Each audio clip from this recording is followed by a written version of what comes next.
সুপ্ত রয়েছেন এখানে। আজকে শপথ গ্রহণ অনুষ্ঠান ছিল এবং শপথ নিলেন, এবং গতকালই আপনি সচিবদের সঙ্গে যে বৈঠক ছিল সেই বৈঠকে নবান্নে হাজির ছিলেন, যেখানে শিক্ষা দপ্তরের তরফে একাধিক গুরুত্বপূর্ণ নির্দেশিকার কথা মুখ্যমন্ত্রী জানিয়েছেন। তো সেই নির্দেশিকাগুলো এখন আমলারা অক্ষরে অক্ষরে পালন করবে, সেটাই আমরা আশা করতে পারি। এটা আমাদের কাছে একটা বড় চ্যালেঞ্জ। সামনের দিনে অনেক রকম চ্যালেঞ্জ আছে। শিক্ষার ক্ষেত্রে একদম ধ্বংস করে দিয়ে গেছে। আমরা যা ইনহেরিট করছি সেটা একটা পুরো ধ্বংসস্তূপ।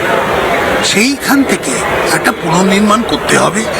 স্কুল কলেজ সব জায়গায় একটা সময় ছিল পশ্চিমবঙ্গ শিক্ষায় 1 নম্বর ছিল। এখন নামতে নামতে আমরা কোথায় এসেছি, সেটাকে একটা সেই গর্বটা ফেরত পাওয়ার জন্য মানুষের কোঅপারেশন, শিক্ষকদের কোঅপারেশন, ছাত্রদের কোঅপারেশন, সারা ভারতবর্ষের কোঅপারেশনে আমরা চলতে হবে। স্কুলে স্কুলে এবার প্রার্থনাতে বন্দে মাতরম চালু করা হচ্ছে। হ্যাঁ, ওটা একটা বড় একটা সিম্বলিক কিন্তু খুব গুরুত্বপূর্ণ একটা পদক্ষেপ।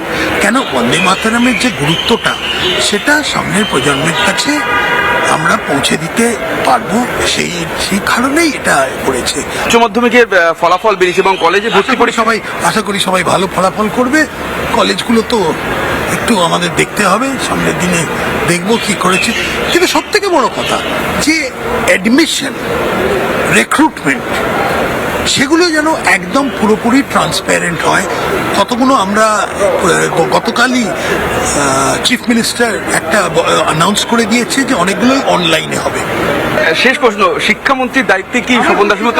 না, শিক্ষামন্ত্রীর দায়িত্ব আমাকে একটা গতকাল একটা পার্টিকুলার জিনিসে দায়িত্ব দিয়েছিলেন। ওই দায়িত্বটা আমরা পালন করি, তারপরে দেখা যাবে সামনে।